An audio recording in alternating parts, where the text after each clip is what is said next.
Podem se assentar.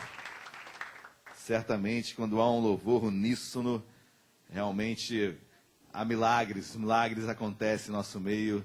Nós provocamos o agir de Deus. Isso é muito bom.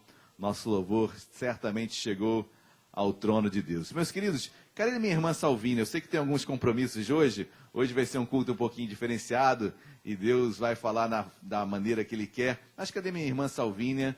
Ela vai trazer aquele cântico contemporâneo. Então, por gentileza, meu querido André, acompanhando aqui a minha irmã Salvínia, a irmã mais jovem da nossa igreja. Olha, queria eu, quiçá eu, ter a mente, a memória da minha querida irmã Salvínia, porque são louvores que não são os louvores de hoje em dia, que é um estrofe apenas repetido 500 vezes, mas são estrofes e mais estrofes, e a irmã Salvínia decorando tudo. Então, irmã Salvínia, vem da onde? Qual baú? Olha, eu não sei, eu acho que é do Charles Wesley. Ô, Glória. Todos nós conhecemos, obviamente. Temos sombras neste vale em que estamos a passar, mas das águas cristalinas já se vê o mar olhar. O bom mestre nos anima na jornada a prosseguir. Assim sombras neste vale, mas a glória no porvir. Glória no porvir, glória eterna no porvir. Assim sombras neste vale, mas a glória no porvir. Mas as sombras deste vale em que estamos a passar, mas das águas cristalinas já se vê o mar olhar. O bom mestre nos anima na jornada a subir. Assim sombras neste vale, mas a glória no porvir. Glória no porvir, glória eterna no porvir.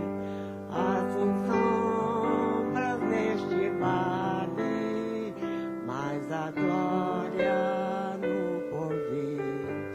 Mas as sombras deste vale de uma vez se desfarão com a vinda muito gloriosa do Senhor da criação. Eia, pois, ó vós remidos, escutai-o a transmitir. Assim sombras neste vale, mas a glória no porvir. Glória no porvir, glória eterna no porvir. Assim sombras neste vale, mas a glória no porvir. Ô, Glória. Vamos aplaudir Jesus, amém?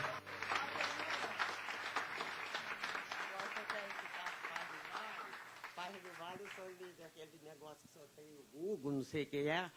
Escuto Elvis Presley cantar Paz no Vale. É lindo, lindo realmente. Já escutou ele cantar? Já, com certeza. Lindo. É verdade, gente. Amém? O Elvis Presley cantou sim, né? Louvor lindo. O Luiz de Carvalho também canta no Google. Amém. Vou procurar o nosso amigo Google. Ele sempre dá informações diferentes. Obrigado, nossa vinda. Vamos aplaudir a Jesus.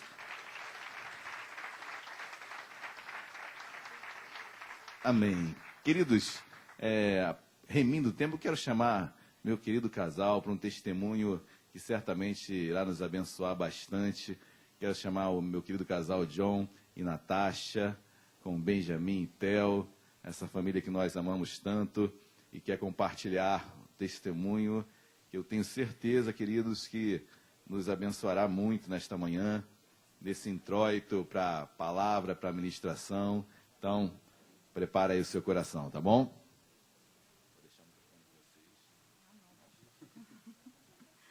Bom dia, irmãos. A paz do Senhor.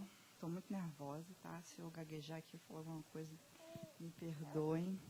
Antes de iniciar, irmãos, tudo que eu tenho para falar aqui para vocês hoje, eu quero agradecer imensamente.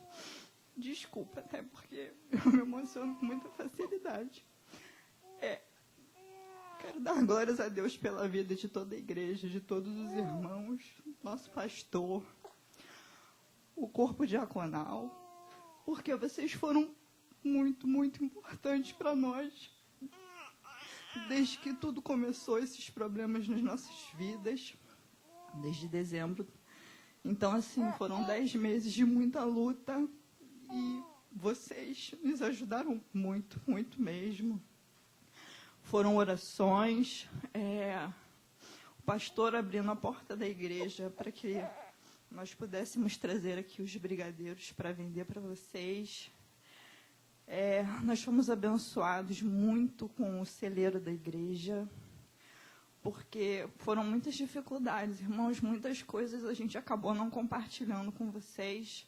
Eu sei que muitas vezes eu procurava o grupo de oração das mulheres, eu pedia ajuda em orações, mas nem tudo que nós estávamos vivendo nós colocávamos lá. Eu sei que muitas vezes a gente passa por um problema e por uma questão, nós, né, é difícil abrir assim certas coisas, a gente fica constrangido, parece que dá uma vergonha a gente falar realmente o que está passando.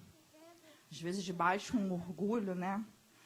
Mas naquele momento, quando tudo isso começou, a primeira coisa que eu pensei, eu não quero me afastar da igreja. Porque todas as vezes, depois que eu me converti, que uma dificuldade se levantava na minha vida, a primeira coisa que eu fazia era querer sair da igreja. Porque eu não conseguia entender como é que a gente está dentro da igreja e começa a passar por problema. Mas eu não conhecia a palavra de Deus como eu conheço hoje. Então, eu coloquei aquilo na minha cabeça, eu não quero sair da igreja. Então, no primeiro momento, quando eu recebi a notícia que meu marido tinha ficado desempregado, foi pedir ajuda em oração no grupo das mulheres, e isso foi no dia 1º de dezembro do ano passado. E todo mundo ali no grupo me abraçou, orou por mim, pela minha família, até porque eu tinha descoberto recentemente que eu estava grávida novamente. Então, eu não fazia ideia do que eu iria enfrentar.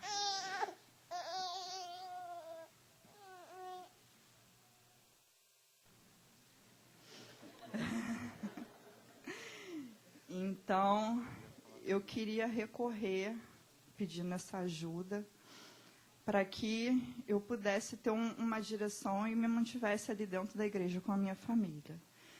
E, passado alguns meses, eu estive aqui na igreja conversando com o pastor, porque a coisa tinha tomado uma proporção que nós íamos precisar sair de Vila Isabel.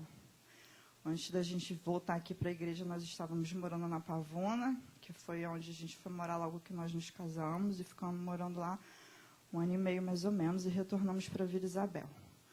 Então, a gente ia ter que voltar para Pavuna, morar na casa da minha sogra, porque nós não tínhamos condições de pagar o nosso aluguel e se manter aqui. Era escola de filho, são despesas com a casa, enfim, muitas coisas. E, naquele momento, o meu esposo ele estava recebendo ia começar ainda a receber o benefício do INSS.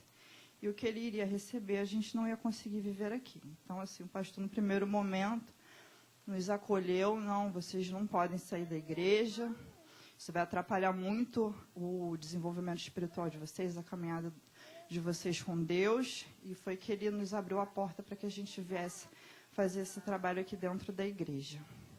E no mais, a gente vai ver, porque Deus vai prover. Confiamos e decidimos que nós iríamos ficar. e esperar a provisão de Deus para as nossas vidas. Veio a cirurgia do meu esposo e todo esse processo da cirurgia, da gente ter o plano de saúde para ele operar, a gente não sabia como é que ia funcionar isso, mas felizmente ele conseguiu pedir a extensão do plano de saúde, até mesmo pela questão da preocupação da cobertura do parto, o acompanhamento do pré-natal que eu ia começar a fazer. E conseguimos manter o plano de saúde, ele operou e deu tudo certo, graças a Deus. E me lembra mais o que aconteceu nesse período.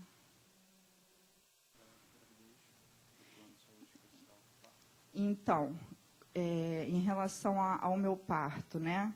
A gente conseguiu a extensão do plano de saúde, mas não estávamos conseguindo pagar.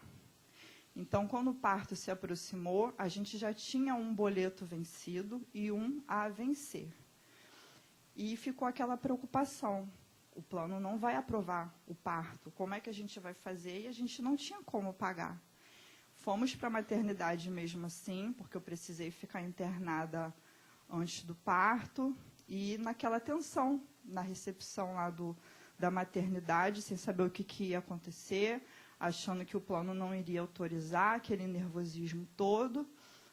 Chamaram a gente, foi tudo aprovado, graças a Deus, e nós subimos, mas a todo momento naquela preocupação. Vai aparecer alguém aqui, vai falar que aconteceu alguma coisa, que o plano não está autorizando mais, e aquela preocupação, uma aflição danada, uma angústia, meu Deus do céu.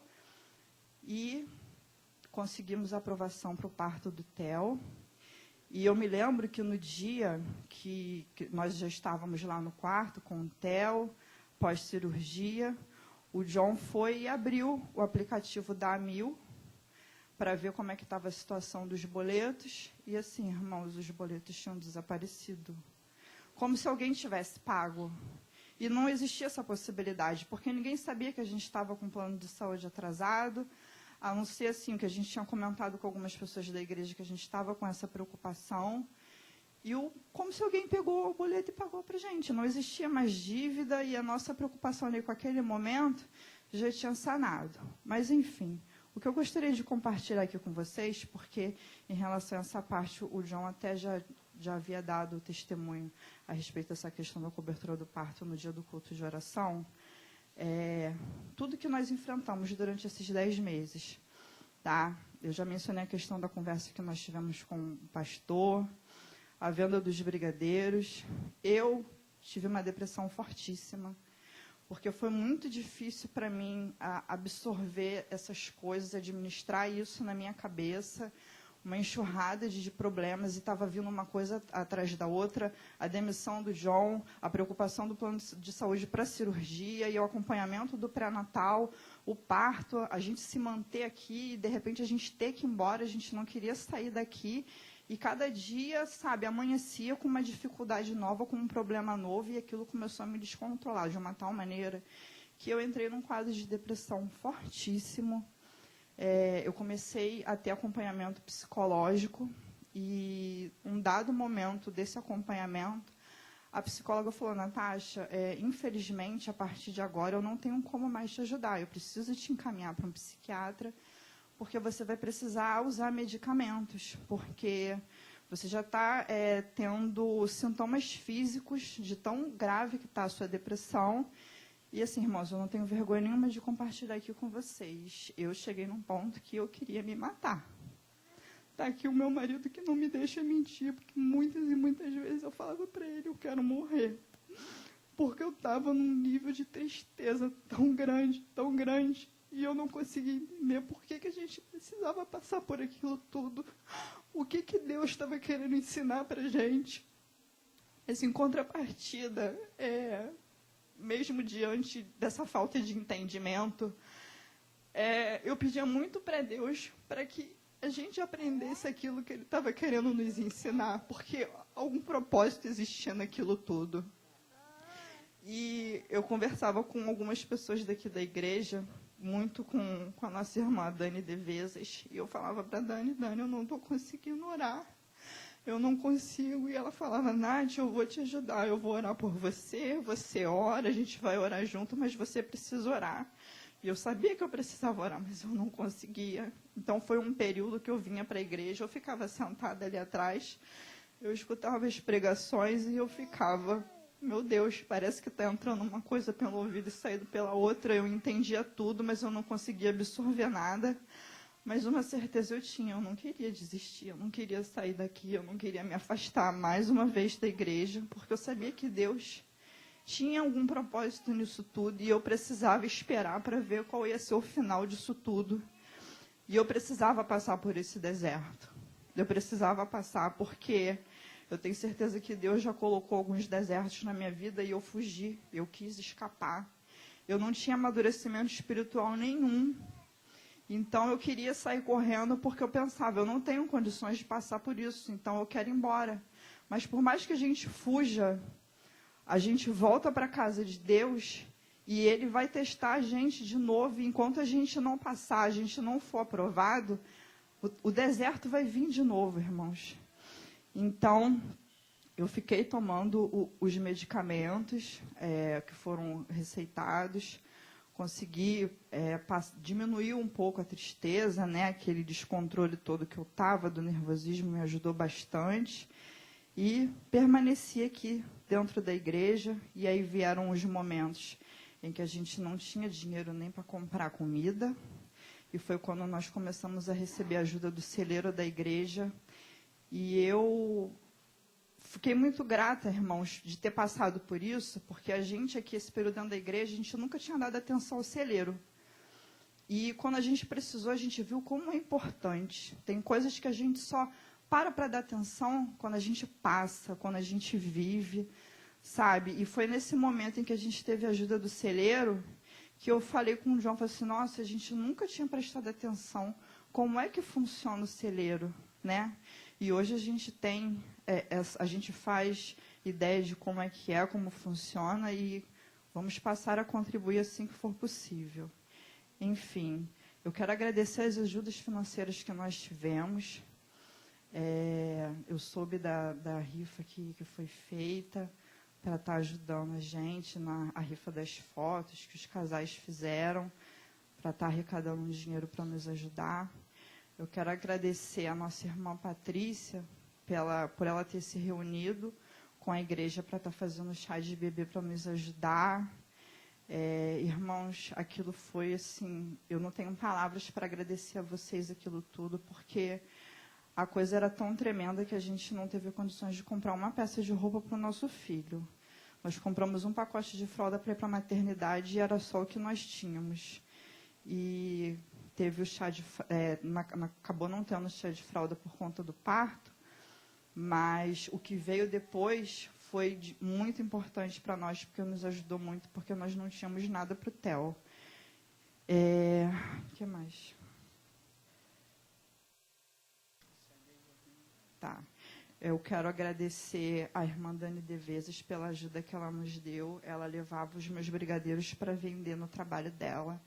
Isso nos ajudou durante muito tempo mesmo. Pastor Luiz Antônio e Fabiana, que fizeram doações de móveis para o nosso filho. Marcela e Patrícia, que estavam sempre ali de frente, nos ajudando em orações, nos aconselhando. Eles foram muito importantes também, não que vocês não tenham sido, como eu já falei aqui inicialmente, são só umas pessoas que eu precisava muito mencionar o nome deles. E o que acontece, irmãos? Quando foi mês passado, o João ele precisou passar novamente pela perícia do INSS, porque isso acontecia de 3 em 3 meses, né? Para renovar o benefício dele. E, durante essa perícia, a perita do INSS deu alta para ele, que ele já está apto a voltar a trabalhar. Sendo que o médico que acompanha ele, que fez a cirurgia, já tinha pedido afastamento para ele até dezembro. Só que a perita deu alta. Antes disso acontecer, ele já estava mandando currículos, procurando emprego, mesmo sem saber se ele ia conseguir passar na avaliação médica para ser contratado, porque ele ainda não estava recuperado 100% da cirurgia. E aí ele voltou para casa, Natasha, a médica me deu alta. Não sei o que a gente vai fazer, porque a partir de mês que vem, que no caso seria agora setembro, a gente não tem mais o benefício do INSS. E esse dinheiro, irmãos, era só para pagar o nosso aluguel. Com a variação que nós tínhamos em relação à taxa de condomínio, essas coisas que eu acredito que todo mundo conheça, tinha mês que às vezes só sobrava R$100 desse dinheiro. Imagina, com luz, gás, escola de criança, um monte de coisa para pagar. Foi Deus mesmo na nossa vida. Enfim, ninguém chamava ele para entrevista nenhuma. Não acontecia nada. E o que a gente vai fazer? Mês de agosto terminou, nós temos o dia 10 de setembro como vencimento para pagar o aluguel. O que a gente vai fazer? Eu disse, John, vamos ver o que Deus vai colocar na nossa vida. Vai aparecer um cliente, vai pedir 1000 brigadeiros e a gente vai conseguir ter o dinheiro do aluguel para pagar. Eu não sei, mas eu tenho certeza que alguma coisa Deus vai fazer. E eu me lembro, irmãos, que teve o dia que eu saí com a minha filha para levar ela para fazer exame. O John ficou em casa. Quando eu voltei, ele me abraçou. Aí ficou um tempo abraçado comigo. O que foi que está acontecendo? Aí ele só pegou assim o celular e me mostrou. Ele abriu a conta dele, que ele ficava periodicamente acompanhando a conta dele, né, por uma questão, sei lá, de realmente esperar um milagre. E eu me lembro que nessa semana eu tinha falado com algumas irmãs. Irmãs, essa semana eu estou na espera de um milagre, porque eu não tenho um centavo para pagar o meu aluguel. E a gente não pode deixar de pagar o aluguel. O João, quando ele virou o celular para mim, irmãos, tinha praticamente todo o valor do aluguel na conta. E a gente se abraçou, a gente se emocionou, a gente agradeceu muito a Deus, porque o milagre que a gente estava precisando muito veio e a gente não estava contando. O INSS depositou esse dinheiro na conta dele, eu não sei nem porquê, a gente não sabe porquê, mas para a honra e glória do Senhor nós conseguimos pagar o aluguel. E nesse mesmo dia, nós recebemos a confirmação de uma porta de emprego que estava se abrindo para o John, que ele já tinha feito algumas entrevistas, mas não tinha resposta, e naquele mesmo dia a gente teve essa notícia dessa porta de emprego que estava abrindo para ele, numa função onde ele não tinha nem experiência comprovada, mas a gente confia que Deus tem o melhor para a gente. Por mais que a gente não saiba como vai acontecer, de que forma vai ser, o que vai vir, Deus tem o melhor para a gente. E todo esse processo, irmãos, foi muito bom para o meu crescimento espiritual, para o meu amadurecimento espiritual, porque a gente precisa perseverar, sabe? Porque se eu tivesse fugido mais uma vez, hoje eu não iria conhecer a Deus como eu conheço hoje, depois de tudo que nós enfrentamos durante esses 10 meses. Eu parei de tomar os meus remédios após 2 meses do TEL de nascido, porque eu coloquei isso diante de Deus, que eu não queria ficar dependente de remédio. E Deus me fortaleceu, e hoje eu não vivo mais com os remédios. E a gente está confiando que as coisas vão começar a melhorar agora. Eu sei que alguns irmãos já estavam sabendo que ele já havia começado a trabalhar. Eu peço até desculpa que eu não coloquei nada no grupo para avisar nada a vocês, mas é porque a gente precisava dar aqui esse testemunho, compartilhar com vocês, que foram 10 meses muito difíceis, mas Deus veio nos abençoando em tudo que a gente precisou. Você vai querer falar? Bom dia. Mais uma folha. Não são 12 passos. Eu queria compartilhar com vocês, a Natasha esqueceu 2 pontos. Nós recebemos uma oferta no momento em que nós estávamos precisando muito, e até hoje a gente não sabe quem foi. Ela foi entregue pelo nosso missionário, e ele não me disse quem foi. Mas, assim, saiba você que foi muito importante para a nossa vida. Independente do valor que tenha sido, a gente precisava muito daquilo naquele momento. E eu só tenho a agradecer. Não sei quem foi, mas acredito que Deus faça tudo perfeito. Amém? Eu tenho 11 anos de carteira assinada, desde 2007. E eu nunca consegui receber PIS. Nunca. Por quê? por uma conta da Caixa, eu não tinha a renda de acordo com o que precisava para sacar o PIS, abono, essas coisas, eu nunca consegui.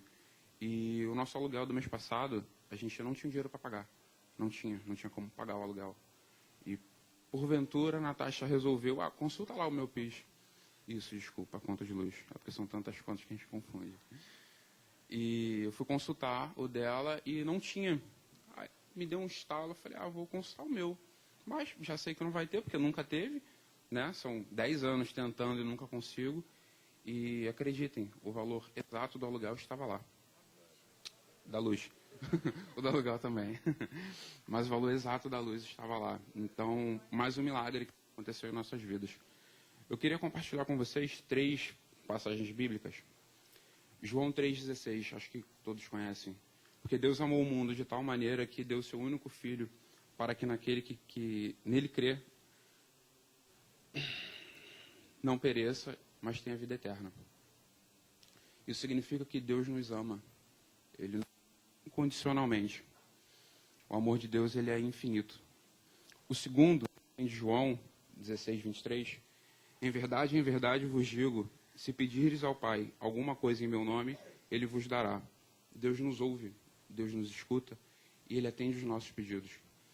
E por último, voltando um pouquinho para o Antigo Testamento, em Jeremias 32:27, diz o seguinte: eis que eu sou o Senhor Deus de toda a humanidade. Acaso haveria alguma coisa demasiado difícil para mim? Nada é impossível para Deus. Amém? Deus nos ama, Deus nos escuta e nada é impossível para Ele. Aqui Ele não diz que nada é difícil para mim, Ele diz nada é demasiado difícil para mim. Se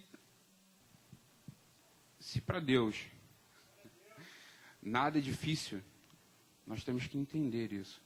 É muito difícil, eu sei que é muito simples dizer que devemos descansar nos braços do Senhor enquanto passamos por aflições, mas sabemos como é difícil. E eu queria que vocês vissem o nosso exemplo. São 10 meses de milagre onde, aos meus olhos humanos, eu não enxerguei que isso fosse acontecer. A proposta de voltarmos para Pavuna foi minha por um total desespero, porque eu ganharia 30% do que eu recebia, eu sabia que eu não ia conseguir me manter, mas Deus nos manteve inteiramente. É muito simples a gente entregar a nossa vida nas mãos de Deus quando nós não temos nada a perder. Quando nós não temos o que renunciar, é muito mais fácil.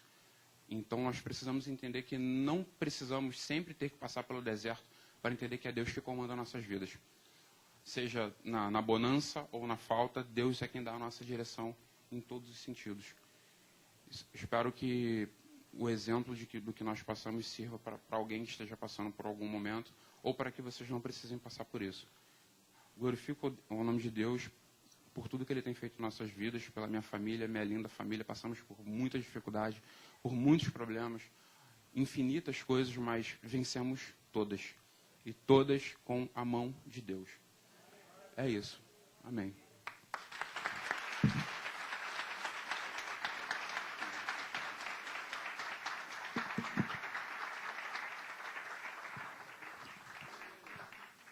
Glória a Deus, amém?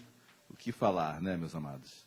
E certamente, 2 Coríntios capítulo 1 vai falar que o consolo que nós recebemos é esse que nós iremos consolar outros. Então, a igreja toda envolvida, então, de uma forma muito especial, os casais também, e as irmãs. Então, eu quero também agradecer a toda a igreja, todos os irmãos que se envolveram em várias demandas que surgiram durante esse período. Assim, a igreja sempre abraçou tudo. Então, eu quero louvar a Deus pela vida desta igreja tão amada, tão querida, uma igreja realmente que ama o seu próximo, uma igreja, algumas pessoas fazem uma comparação entre igreja pequena e grande, né?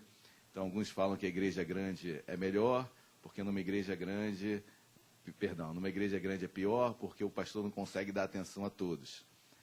Ao mesmo tempo, numa igreja pequena, os problemas são mínimos, mas tem uma dimensão enorme. Não existe igreja pequena e igreja grande. Então, não existe igreja melhor nem pior. O que existe são vidas, nós somos. Então, nós somos igreja. Então, se cada um realmente tiver essa compreensão, nossas necessidades serão supridas em Cristo Jesus. Então, quero louvar a Deus por toda a igreja de Vila Isabel, que realmente se envolveu. E, queridos, eu tenho certeza que tem, assim, não é o John e a Natasha, ok? Porventura foram, mas são tantos exemplos aqui na igreja, são tantos. Tenho certeza absoluta, eu sempre falo isso, o missionário sabe muito bem, que me acompanha há quantos anos? Muitos anos, né? Então, nós entendemos que o dizimar e ofertar é muito mais do que o pagamento de uma luz, de um ar-condicionado, então, se por acaso uma tinta tiver, não, de uma forma, por exemplo, estamos no mês de aniversário agora de outubro, entraremos, né? Então, estávamos com expectativa, vamos pintar a igreja. Queridos, assim, sinceramente, eu prefiro a igreja manchada, a igreja um pouquinho, não da forma ideal, mas a igreja de fato, que sou eu, você, cada um de nós, sermos assistidos.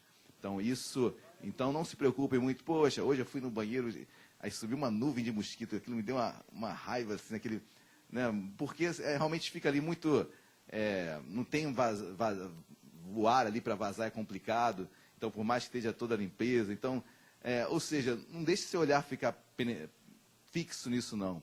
Amém? Saiba que, certamente, na administração dessa igreja, eu sou um pastor que, assim como missionário, assim como o pastor Luiz Antônio também, nós não dependemos de igreja, temos nosso trabalho secular, nada contra com quem dependa de um sustento.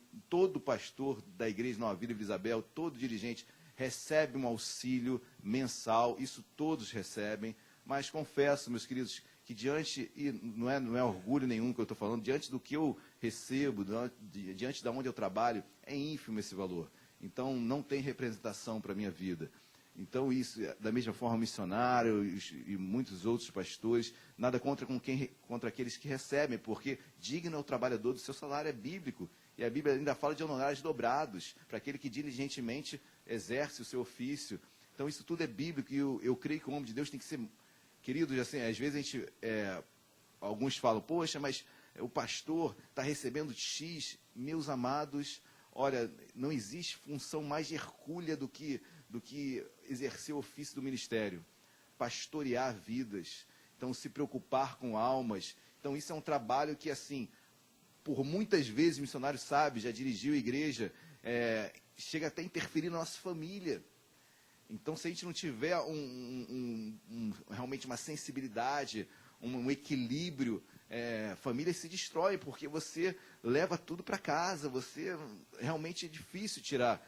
Eu confesso que, às vezes, eu olho para o meu trabalho no Tribunal de Contas como um hobby, e o meu verdadeiro trabalho aqui na igreja. Bom, mas saibam que nós somos igreja, amém? Isso certamente nos deixa feliz. E, repito, não foram apenas o John e a Natasha. Tantas vidas aqui são ajudadas, e glória a Deus por isso. Seu dízimo e sua oferta têm um direcionamento. Nem tudo eu posso falar, nem tudo eu falarei. Mas se você me procurar em particular, eu, na medida do possível, irei compartilhar algumas coisas. De púlpito não preciso fazer isso. Mas saibam que seu dizimar e ofertar tem direção para almas. Em primeiro lugar. Amém? Quero chamar o missionário Flávio, que vai estar ministrando a palavra de Deus nesta manhã. Dê uma linda salva de palmas a Cristo. Obrigado, pastor.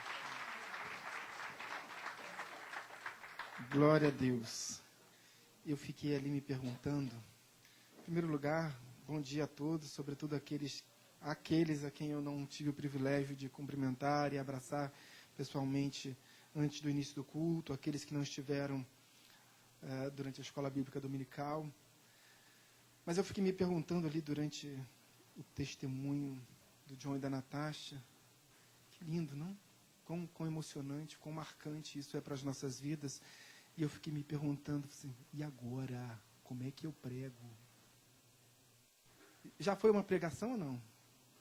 Vocês repararam que o John tem um chamado ali? Depois que ele assumiu o microfone, ele largou a mão do pastor e... Segura, varão. Toma posse. Recebe aí. Mas então eu decidi o seguinte. Eu vou pregar hoje sobre o John e Natasha.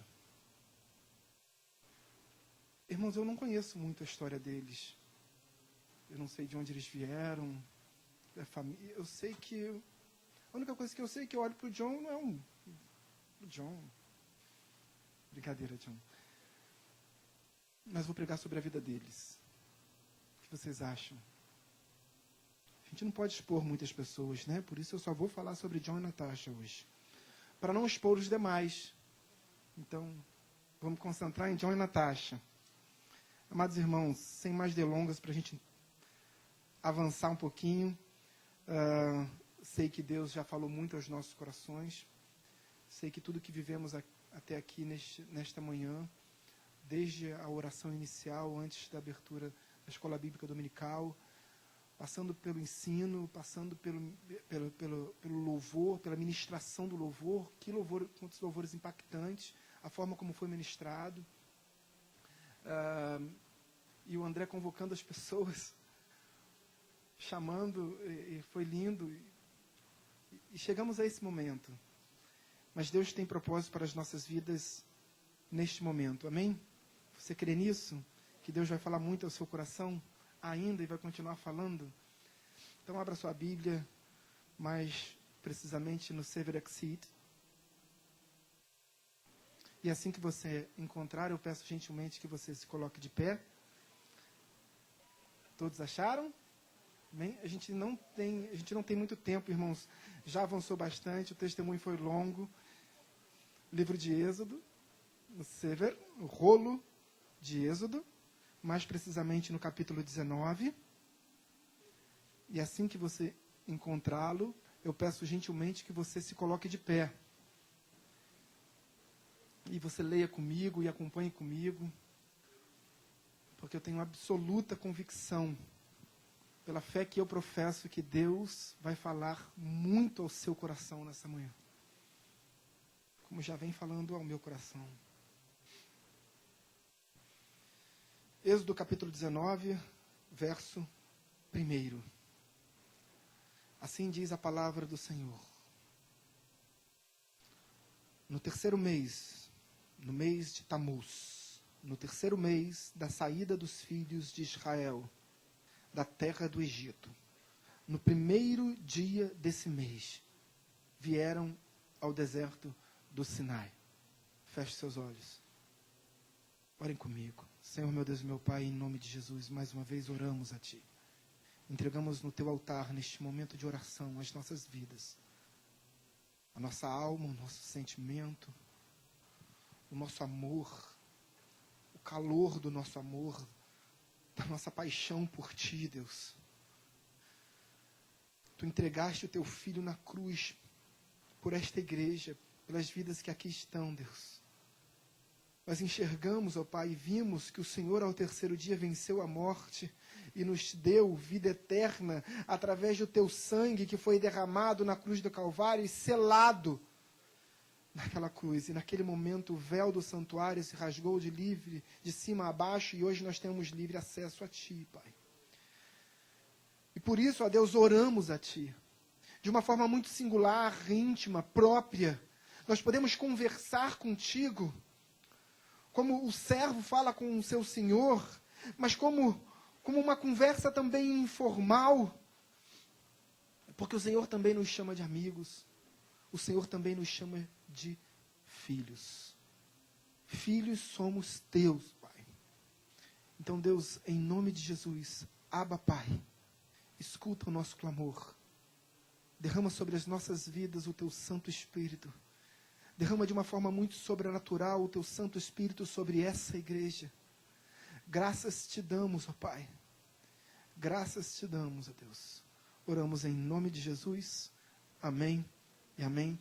Você pode tomar o seu assento.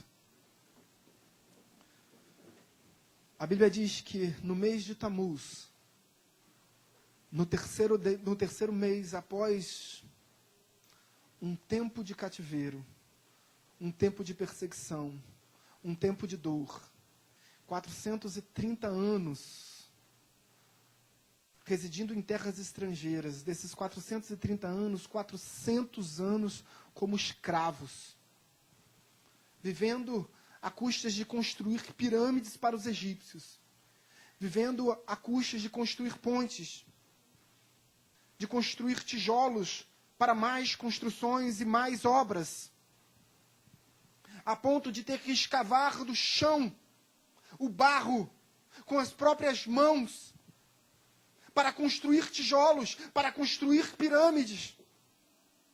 E tudo isso debaixo de muitos, e não poucos, muitos açoites.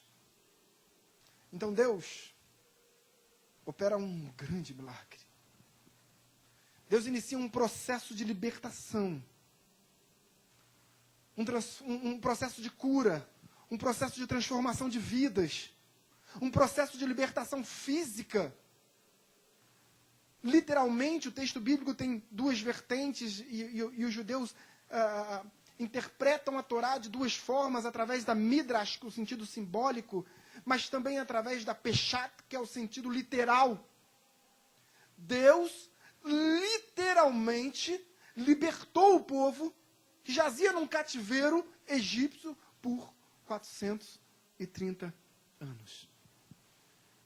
Deus inicia um processo que começa a levar o povo para o deserto. E esse processo de libertação, dolorido processo de libertação, chega a um cume. E 2 meses depois, a Bíblia diz, exatamente 2 meses depois, ao iniciar-se o mês de Tamuz, ao iniciar-se o 3º mês, e no primeiro dia desse mês, Deus convoca o seu povo. E ele diz assim, olha, já se passaram 2 meses. Agora é o tempo de reflexão. Agora é o tempo de olhar para trás. De enxergar que esse processo de libertação foi doloroso. De enxergar tudo aquilo que a gente já viveu nesses 2 meses caminhando pelo deserto. Enxergar que o nosso relacionamento com Deus é sentimental, é de enxergar milagres, é de enxergar maravilhas e grandes feitos, mas é, sobretudo, racional. É de enxergar que a dor vem, a ponto de a gente conjecturar em tirar a nossa própria vida. Eu vou pregar e John e Natasha vão entender o que eu estou falando com muita propriedade.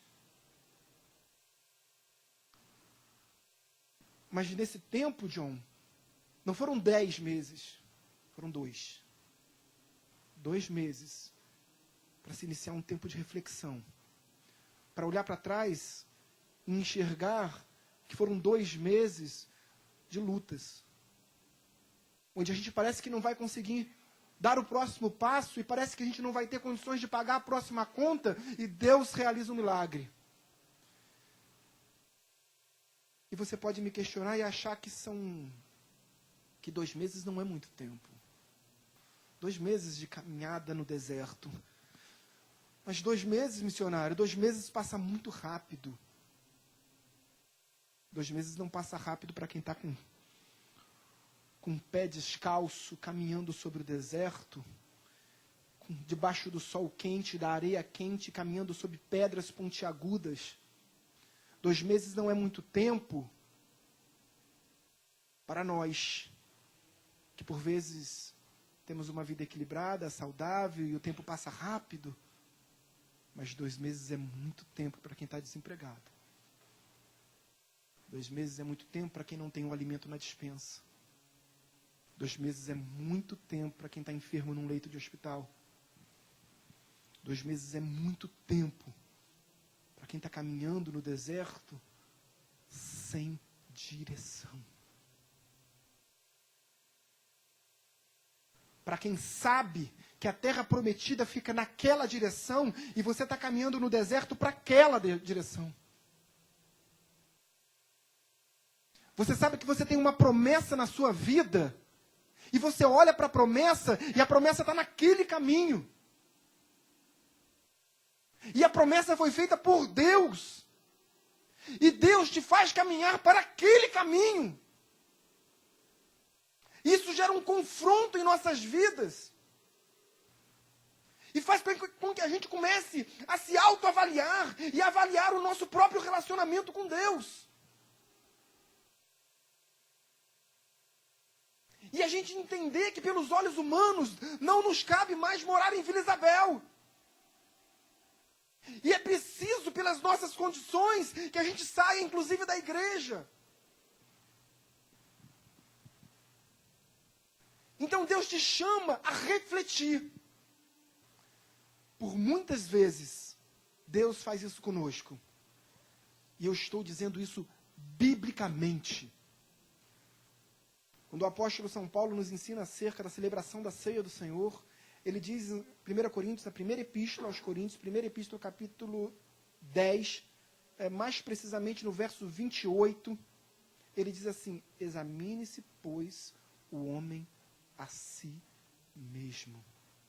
Porque aquele que o faz, aquele que participa da ceia do Senhor, sem se examinar, o faz para juízo próprio, o faz para a sua própria condenação. Mas no verso 30 ele complementa, e isso ele é muito claro, e ele diz assim: porque quando nós não nos examinamos, quando nós não nos julgamos, quando nós não sentamos e refletimos sobre as nossas vidas, sobre a nossa caminhada, o mundo fará, o juízo fará. E ele diz: faça você mesmo, para que você não seja julgado depois. Então, olha a sua história. Considerai o vosso passado.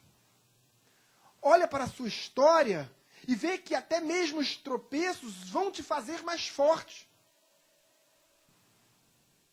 Olha para a sua história e vê que tudo aquilo que você passou não é desprezível. E você começa a refletir e imaginar que, poxa, mas parece que eu não tenho grandes feitos, grandes coisas não acontecem na minha vida. Entenda que Deus está caminhando com você. Entenda que a sua história não é desprezível em hipótese alguma. Entenda que a tua história te constrói para o dia de hoje, te traz maturidade, compreensão, capacidade, e te qualifica para uma decisão. Porque ao passo que era um tempo de reflexão, também o era o tempo da decisão. Quando Deus reúne o seu povo, ele diz assim: olha, veja que para aqui eu te trouxe com asas de águia. Fui eu que te conduzi a este local. Então, olha para trás. E veja que eu operei milagres na sua vida. Considera que você está aqui porque eu operei milagres na sua vida. Considera que você está aqui porque eu te trouxe pelas minhas próprias mãos.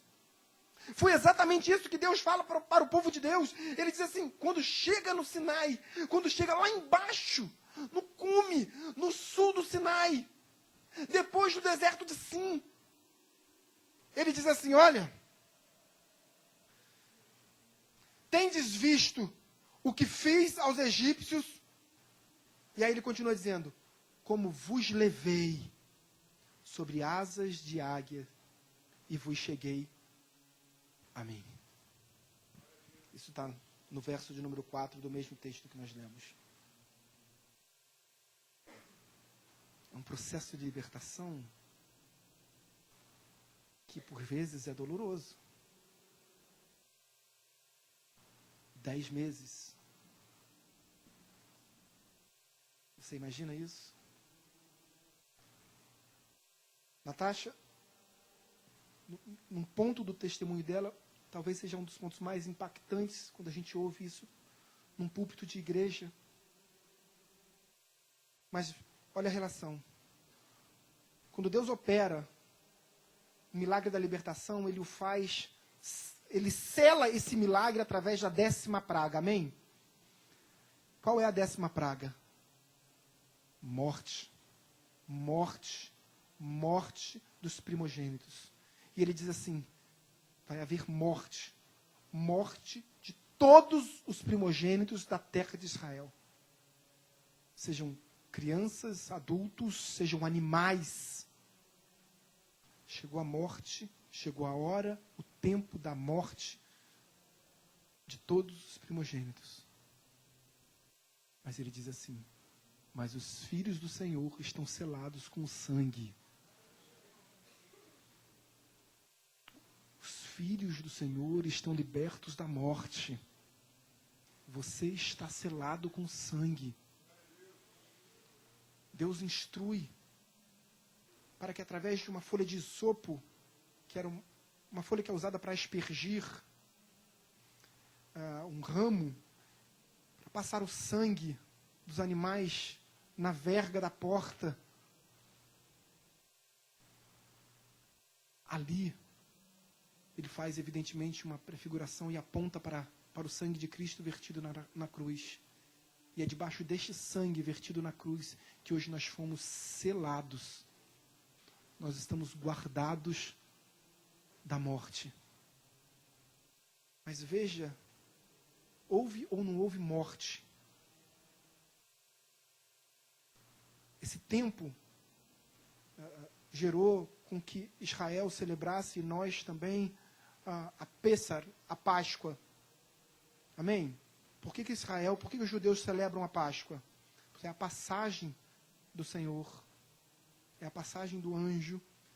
Eu vou dizer assim, não vou nem dizer do anjo, a passagem do Senhor, porque o entendimento judeu é de que não foi o anjo do Senhor, mas que deste milagre foi o próprio Deus, o próprio Senhor quem desceu.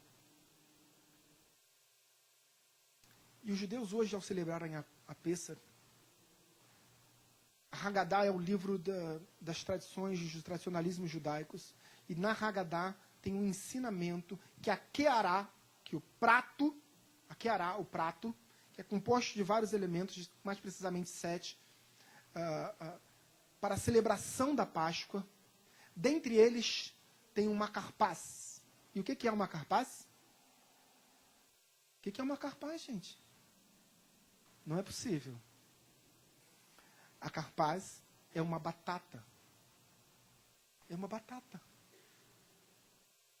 Então, quando você chegar em casa hoje, você prepara um frango assado com carpaz. Carpaz é a batata. E por que a batata? Não é simplesmente uma batata. É uma batata cozida. Meu sonho de criança é me tornar igual o diácono Renan quando eu crescer. Ainda falta muito, porque evidentemente vocês podem olhar, ele é muito mais velho que eu. Mas quando eu chegar lá, eu quero ter esse conhecimento. Ele é imerso. Um balde de água com muito sal. Muito, muito, muito sal. Porque lembra o prantear, o choro das mães egípcias ao perderem os seus filhos. Veja que ainda que esse processo de morte dos primogênitos tenha levado à libertação do cativeiro egípcio, os judeus também compreendem que foi um processo de intensa dor, de intensa tristeza. E eles também lamentam por esse momento, por ter sido necessário chegar a este momento. Então se inicia um processo de libertação através da dor, do choro, do pranteamento. Mas eles são libertos, são ou não são, queridos? Você foi ou não foi liberto? Por vezes através da dor. Amém? Mas você caminha. Você caminha, você não desiste.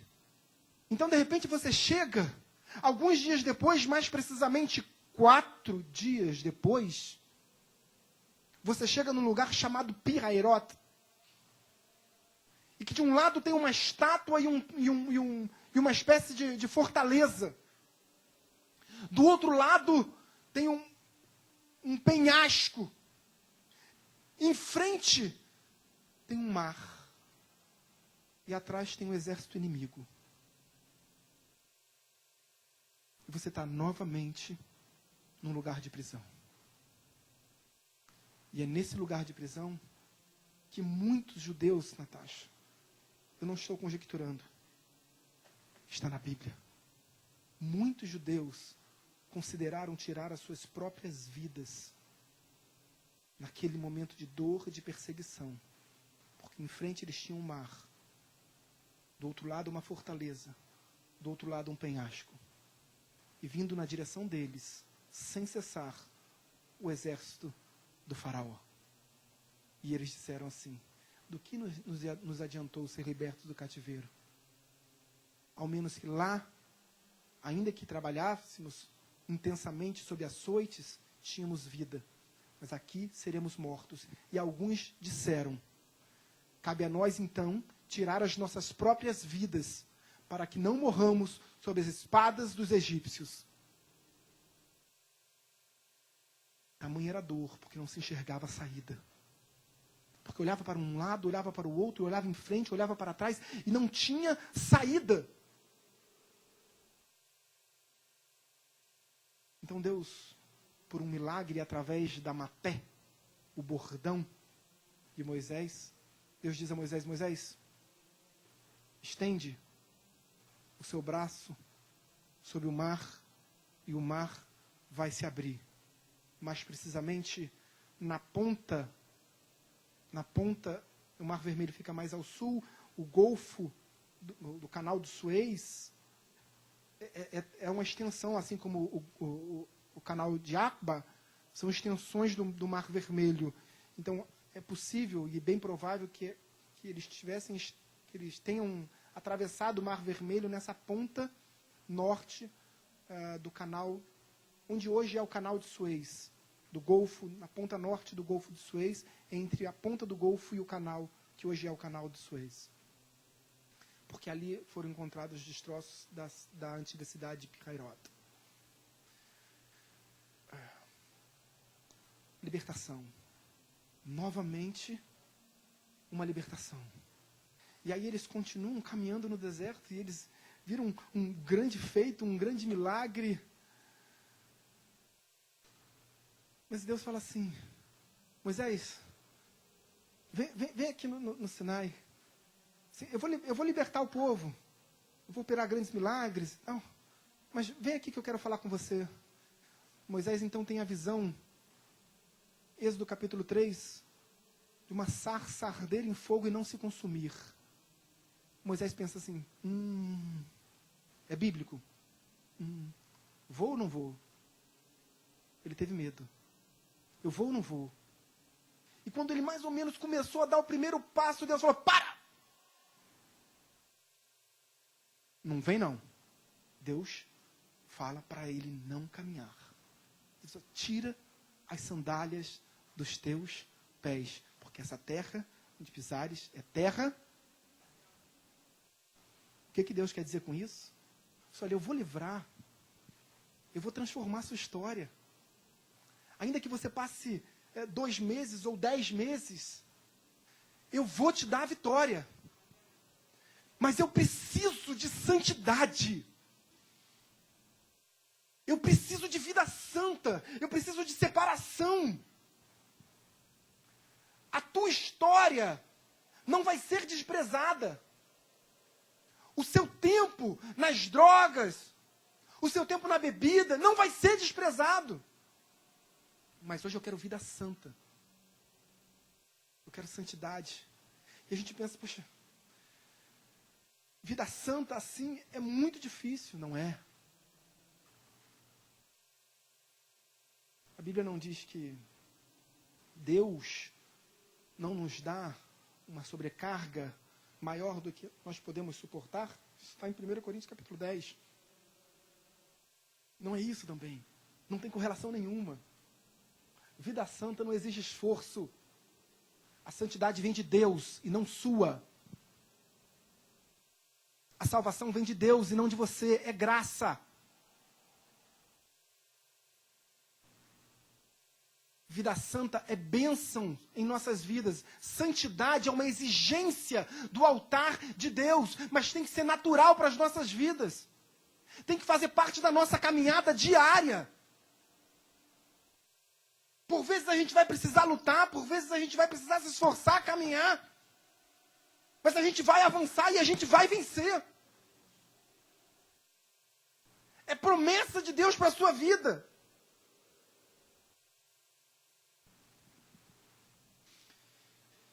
Eles continuam caminhando, caminhando.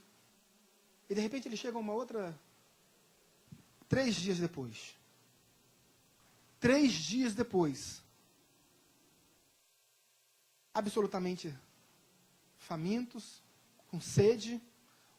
Os animais que eles utilizavam para se alimentar já estavam perecendo. Então, 3 dias sem água nenhuma. Nenhuma. Eles encontram uma espécie de um oásis, de um grande lago. E o que eles fazem? Eles correm em direção a esse lago e começam a beber aquela água. E ao mesmo tempo que bebem, eles cuspem. Por quê? Porque aquela água era salgada. Então, quando parecia que vinha a solução, quando parecia que você entrega o seu currículo e tem uma chamada... Morte, tristeza, decepção. Então, Deus opera mais um milagre. Mais um milagre. Dessa vez é a conta de luz. E quando você abre a sua conta, e é evidente, você está desempregado, o que você vai receber na sua conta? E você tem ali o valor do seu PIS, que você nunca tinha recebido em 10 anos de carteira de trabalho.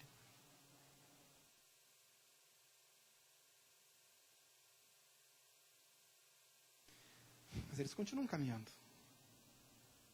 E mais tempo. E mais tempo. E Deus vai operando. Depois de um longo tempo de caminhada, e mais precisamente 45, guarda comigo aqui, 45, repete esse número, 45 dias no deserto, debaixo de sol quente, o povo chega diante de Moisés e falou assim: Moisés, agora basta. Não aguentamos mais. É muita dor, é muito sofrimento, é muita tristeza. Eu acho que agora é o limite. Porque todos os animais que serviam como alimento já pereceram. Porque agora nós estamos caminhando pelo deserto de Sim, que é a parte do deserto do Sinai mais difícil, porque não tem nem areia, não tem nem chão batido, é pedra. E são vários dias de pedra, de cascalho, de pedra que corta o pé, que violenta os animais, que não permite nem que os animais de grande porte consigam atravessar.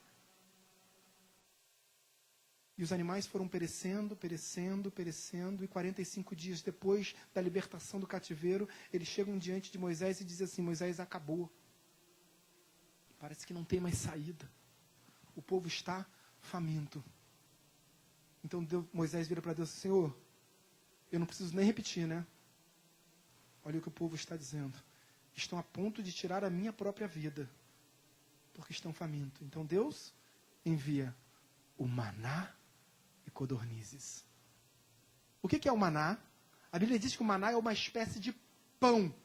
A tradição judaica da Mishnah diz que é um alimento esbranquiçado, e a Bíblia explica que esse alimento surge após a brisa da manhã. Ou seja, quando o sol aparece e o orvalho é dissolvido, derretido, sobra embaixo do orvalho essa camada esbranquiçada. Aí os judeus olhavam para essa camada esbranquiçada e falavam assim: o que é isso? Aí Moisés diz: olha, ontem, no findar do dia, no crepúsculo do dia, Deus disse que ia enviar pão. Isso é pão. Vai por mim, corta um pedaço e come. E aí Moisés ainda teve que controlar. Falou assim: olha, cada família só tem direito a um gomer. Só tem direito a um gomer, senão vai comer demais. Cada família inteira corta um gomer. Para quem não sabe o que é um gomer, para você ter mais ou menos a dimensão da quantidade, um gomer é a 10ª parte de um efa. Tá? Aí, Viu? Então a 10ª parte de um efa dá para a família toda. Você consegue saciar. Mas Deus é tão maravilhoso. Um gomer dá mais ou menos 1,7 quilos. 1,7 quilos de pão.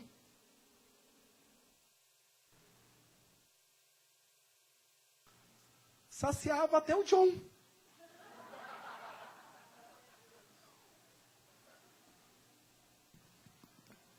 Ainda sobrava um pouquinho para o Benjamin.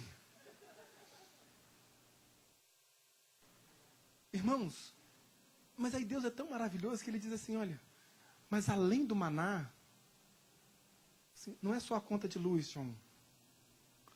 Vai aparecer uma oferta especial na sua vida que vai pagar o seu aluguel. Vai aparecer um outro valor que vai pagar a sua outra conta. Alguém vai pagar o seu plano de saúde. Deus está dizendo assim, olha, além do café da manhã, todos os dias, eu vou te dar no final, no crepúsculo, carne. Irmãos, codornizes, todos os dias, no final da tarde. Aí você vai dormir saciado. Quando você acorda, você tem um café da manhã fresquinho para você. Deus cuida ou não cuida de você? Agora eu faço uma pergunta para você. Quanto tempo foi de deserto? Durante todo o processo do deserto, não só esses 2 meses. Quanto tempo? 40 anos. Vejam, 40 anos de deserto. Então, todo o processo. A Bíblia diz que durante todos os 40 anos, Deus saciou o povo no deserto com o maná.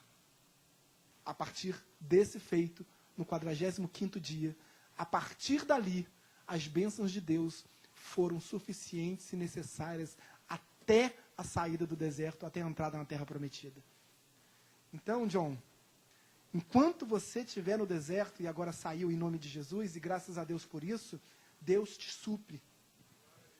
Deus nos supre. Deus supre as nossas necessidades dia após dia. Mas então o povo continua caminhando. Quando já tem um alimento, e a Bíblia diz que são todos os dias. Aí mais 7 dias depois, 45 mais 7, Simei, por favor, ajuda essa igreja. Dá aula particular de aritmética para essa igreja, Simei. 45 mais 2? Jesus, irmãos. Espera aí, eu vou interromper a pregação que eu vou orar por vocês. 52 dias depois da libertação do cativeiro egípcio, 52 dias depois daquela libertação, desde que eles saíram do Egito. Eu falei errado, tem gente conjecturando aí. Assim. Eu falei 45 mais 2? Desculpa então, igreja. Eu vou ter uma aula de matemática com a Simei. 45 mais 7, 52 dias. Uma semana depois, o povo volta a ter sede. Olha, toda aquela água que a gente trouxe lá de Mara, toda aquela água doce que a gente trouxe lá de Mara, acabou. E agora? Aí Deus fala para Moisés, Moisés, pega o teu bordão, o teu maté, fere a rocha e dela verterá água. Vai saciar a sede do teu povo. Moisés foi, feriu a rocha e dela verteu. Saciou a sede ou não? Teve mais um milagre ou não? Deus nos sustenta dia após dia ou não? Maravilhoso. 52 dias depois. Esse tempo em que nós estamos no texto bíblico, nós falamos que passaram-se 2 meses. Amém? Quantos são? 60 dias. De 52 dias a 60 dias, quantos dias faltam? 8. Dá tempo de acontecer mais alguma coisa? Se não bastasse o plano de saúde, o aluguel, a conta de luz, todas as demais contas, se não bastasse a cirurgia, Senão, eu jamais vou citar aqui a maternidade, porque isso é bênção demais na sua vida. Mas se não bastasse o deserto, se não bastasse a morte, se não bastasse a fome, se não bastasse a sede, chegou a hora da guerra. Muitas vezes nós somos forjados e nós crescemos através das lutas. Ontem eu fui no Museu do Negro, ontem à tarde, era o lançamento de uma antologia poética chamada Alma, de várias autoras negras, e dentre elas a minha sogra, Jael, talvez o 5º livro que ela, são os 4 ou 5 livros que ela escreveu sozinha, e agora ela participa dessa antologia poética, muito boa. E dentre os poemas que eu li, tem um poema de uma menina chamada, uma das autoras chamada Aniele Franco. Vocês já ouviram falar? Ela é irmã daquela vereadora que foi brutalmente e covardemente assassinada há 6 meses atrás. E são poemas, todos eles escritos por mulheres negras. E ela diz assim que a ancestralidade, dentro desse poema, a ancestralidade do negro é construída através de guerras. Concordo, é verdade, muitas lutas que são travadas até hoje. Lutas que precisam ser defendidas até os dias de hoje. Conceitos, preconceitos, estigmas. E nós somos igreja e lutamos essa batalha também. Porque somos igreja. Mas eu faço uma alusão também na história do povo judeu. Quanto tempo um povo judeu conseguiu sobreviver sem uma luta, sem uma guerra? Sexta-feira eu assisti um filme chamado O Anjo do Mossad. Quem assistiu O Anjo do Mossad? Por incrível que pareça, eu nunca tinha assistido esse filme, já tinha ouvido falar. Ninguém assistiu? Assistam, quem tem Netflix. Sensacional. O filme é incrível. Não indico muitos filmes, esse eu indico com toda certeza. Não é um filme, não é um documentário, é um filme, mas todo ele baseado em fatos reais. Então assistam, chama O Anjo do Mossad. O anjo é o... não vou cantar não. Senão, maldade, né? Mas assistam, isso é incrível. O povo judeu é construído através das suas lutas, das suas batalhas. Então quando parecia que nada mais sobreviria sobre a vida deles, o arraial dos judeus é cercado pelos filhos de Amaleque, pelos amalequitas.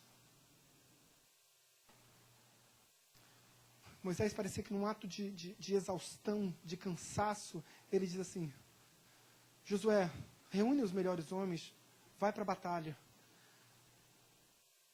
Eu só vou amanhã. Então, vai para a batalha. Eu vou também, mas hoje não. Eu vou amanhã. Vai. Deus vai te guardar. Vai para a luta. Caminha. Ora. Mas luta. Não desanima. Quando o povo estava na boca do Mar Vermelho, aí Moisés dobra o joelho e fala assim: vamos orar. Aí Deus diz assim: pô, está orando para quê? Diga ao povo que marchem. Então tem hora, irmãos, que é hora de lutar, é hora de marchar, é hora de caminhar, é hora de avançar. Moisés foi no dia seguinte, e já quando chegando o sol, raiando o dia, Moisés ficava com os braços estendidos assim, e quando o braço cansava, à medida que o braço cansava, os judeus eram vencidos. Os amalequitas prevaleciam sobre os judeus. Mas quando ele teve a ajuda da igreja, quando ele pôde caminhar, quando aquele grande líder Moisés se sentiu amparado pela igreja, todos venceram. Quando aquele grande líder, um homem, o anjo daquela igreja, daquele povo, quando ele se sentiu protegido, amparado, todos venceram. Depois de vencer aquela batalha, que durara 2 dias, então, portanto, mais 7 dias, 6 dias depois, nós chegamos nesse momento. E aí Deus diz assim, pronto. Refletiu? Olhou para trás? Olharam? Viram o que vocês passaram até aqui? Eu não quero saber se vocês têm 2 meses de igreja ou 10 anos. Olha para trás. Veja a sua história. Veja o que te qualifica para chegar nesse momento e tomar uma decisão. Porque a primeira coisa que Deus exige de você é santidade. De resto, Deus o fará. Ele tomará o controle da sua vida. E ainda que você olhe para frente e não veja um caminho, Ele vai abrir um caminho. E se Deus não abrisse o mar vermelho, Ele ia fazer o povo caminhar sobre o mar. Se Ele não fizesse o povo caminhar sobre o mar, Ele ia fazer cair meteoros e bolas de fogo sobre o exército inimigo. Mas alguma coisa Deus fará.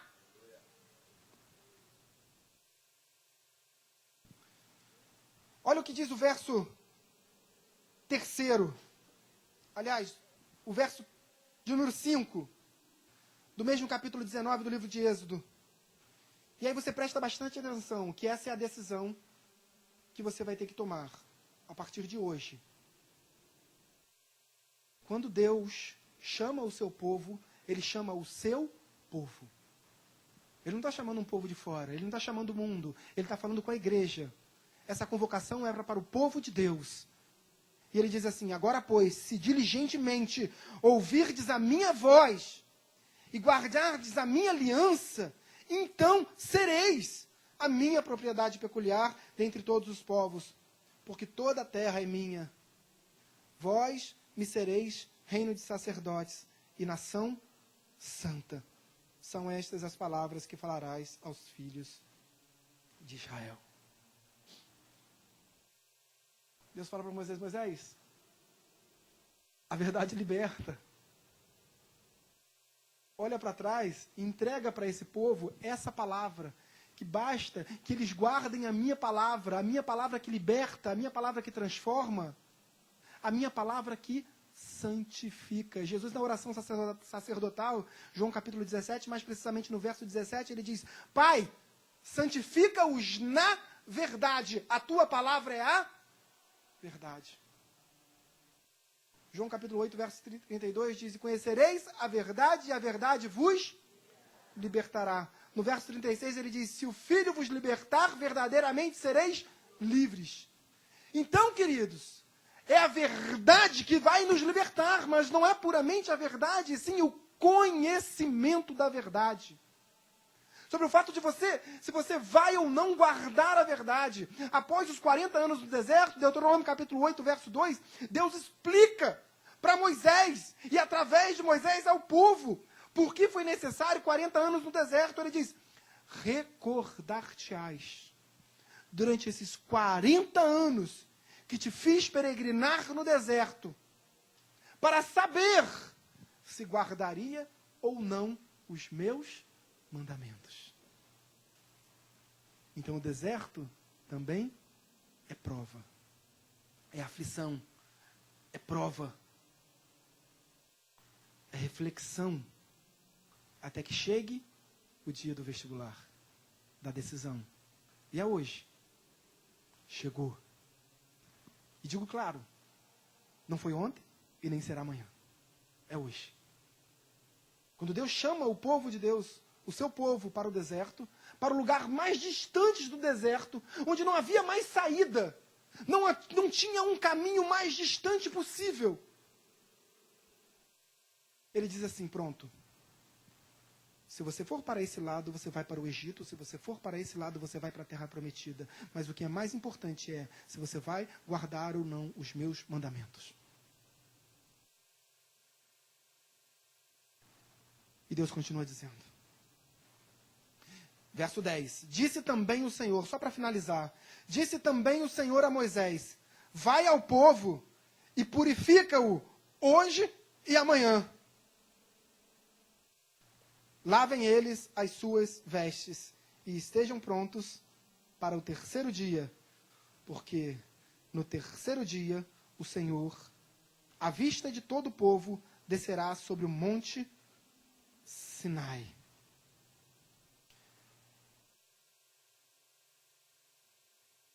Deus faz a pergunta para o povo, através de Moisés, o que vocês querem? Refletiram? Imaginaram? Pensaram em toda a história? Agora vocês decidem. Quem aqui? É uma pergunta que não é retórica. Eu quero ouvir a sua voz nesse momento. Quem aqui, assim como eu, está disposto a caminhar com Cristo?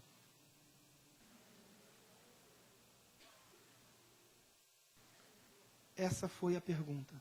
Só que, diz a palavra de Deus, que o povo respondeu a uma, tudo que o Senhor falou faremos. E Moisés relatou ao Senhor as palavras do povo. O povo estava entusiasmado. Ele disse, tudo que o Senhor falou, nós também faremos. E aí quando o povo se achega diante de Deus, Deus diz assim, preste atenção. Quando o povo renova a aliança e diz assim, nós faremos tudo o que o Senhor mandar. Nós refletimos, nós olhamos para o nosso passado, nós estamos dispostos a caminhar contigo. E aí Deus diz assim, Verhaglabetá.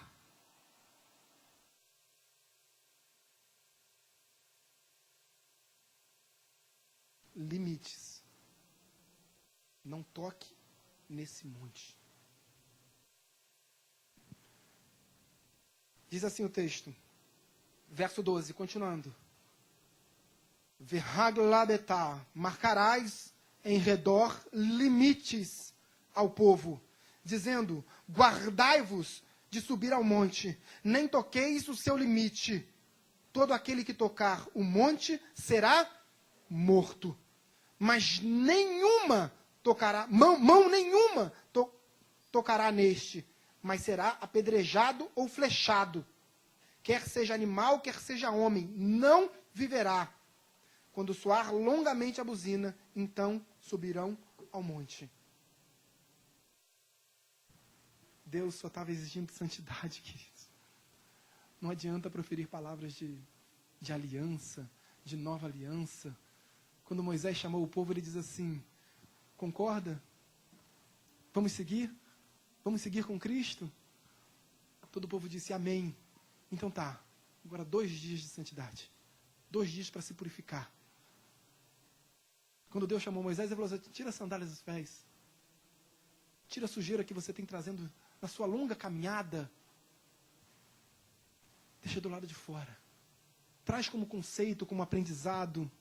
Mas para caminhar, o teu pecado faz parte da tua história, mas é a história do passado, não é a história do presente. O teu pecado, os teus erros, ajudam a construir a sua história, sim, como aprendizado. Mas eles fazem parte do teu passado, querido. Não fazem mais parte do teu presente.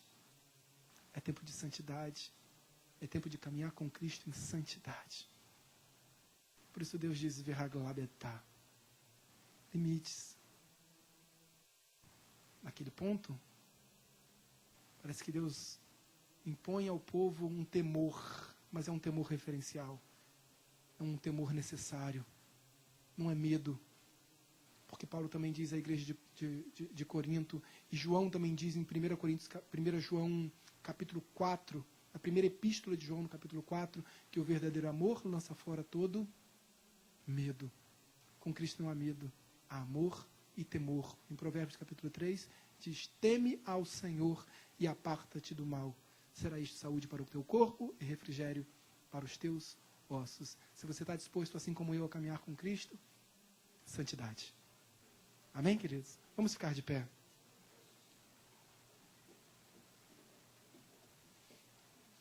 Na Shema Israel, Os judeus fazem essa oração 3 vezes ao dia. É uma oração chamada Shema. Shema Israel. Traduzindo para o português, ouve Israel. Eles fazem essa oração 3 vezes ao dia. No meio dessa oração tem um fragmento dessa oração que se chama Kedushá, que é um fragmento que aponta para a santidade. Ele faz uma referência ao texto de Isaías, quando Isaías tem a visão do trono de Deus e os anjos, e ele ouve, e ele vê os anjos dizendo: Santo, Santo, Santo é o Senhor dos exércitos, toda a terra está cheia da sua glória. E ele faz essa referência dizendo assim, quando Isaías fala santo, e quando os anjos repetem isso, santo, santo, santo, ele está dizendo separado, separado, separado. Deus é o Altíssimo, poderoso, toda a terra está cheia da sua glória, mas ao mesmo tempo ele é separado. Portanto, não toque esse monte. Então veio Deus na figura e na pessoa de Jesus Cristo e se entrega na cruz do Calvário. Ele rasga o véu do santuário de cima a baixo, e agora ele diz assim: toque as minhas mãos, eu estou contigo, eu vou te conduzir, veja que sou eu, toque as minhas feridas.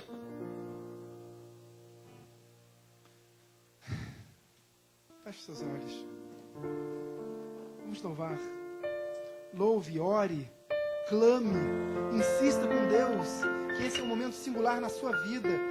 Tempo de renovação de alianças, tempo de reflexão, tempo de olhar para trás e ver tudo aquilo que a gente já passou, enxergar os feitos de Deus em nossas vidas, enxergar que Ele nos trouxe aqui como em asas de águia. O Deus que surpreende, que me ensina sempre que eu preciso confiar, mesmo sem compreender. O Deus que surpreende, um dia após o outro, que faz o sol brilhar pra mim, inédito outra vez.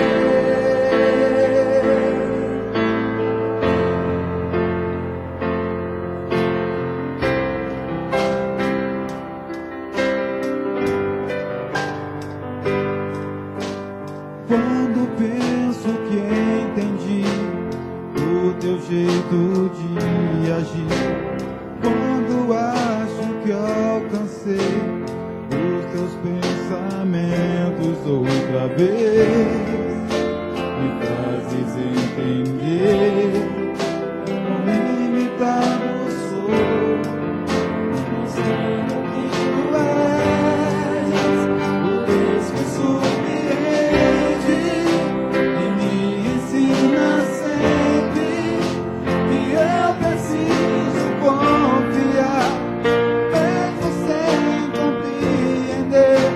O Deus que surpreende, um dia após o outro, faz o sol brilhar pra mim, inédito outra vez. Aleluia, O aleluia, Deus glorifica o nome do Senhor.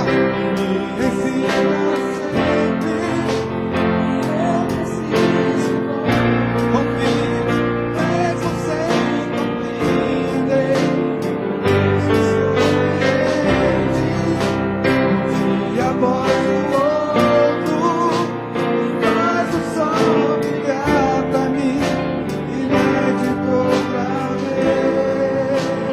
Deus Pai, em nome de Jesus, oramos a Ti, oramos a um Deus que surpreende, a um Deus que nos encanta, a um Deus que nos maravilha, a um Deus que nos proporciona o melhor da terra, a um Deus que nos proporciona uma terra que mana leite e mel, mas que no tempo do deserto também nos cuida da gente. É um Deus que proporciona o maná, as codernizes, o café da manhã e a carne. Deus, graças te damos por isso. Graças te damos, ó Pai, porque o Senhor faz o sol brilhar a cada dia. Graças te damos, ó Pai, porque o Senhor é um Deus que nos surpreende.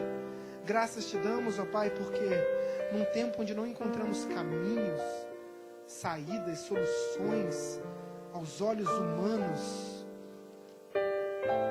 O Senhor vem. O Senhor vem e nos mostra um caminho que não existe. Um caminho que foi criado por Ti, para que nós pudéssemos percorrer. Deus, Tu és o nosso caminho, Tu és a nossa luz, Tu és a nossa verdade libertadora. Graças Te damos, ó Pai. Selamos contigo nesta manhã uma nova aliança contigo. Renovamos a aliança que nós temos contigo, uma aliança inquebrável que foi feita no Teu sangue lá na cruz do Calvário. Graças Te damos, ó Pai, porque o Senhor nos permite refletir e olhar para trás e ver que se não fosse a Tua destra fiel, nós não estaríamos aqui. Graças Te damos, ó Pai. Obrigado, Senhor, em nome de Jesus. Amém e amém.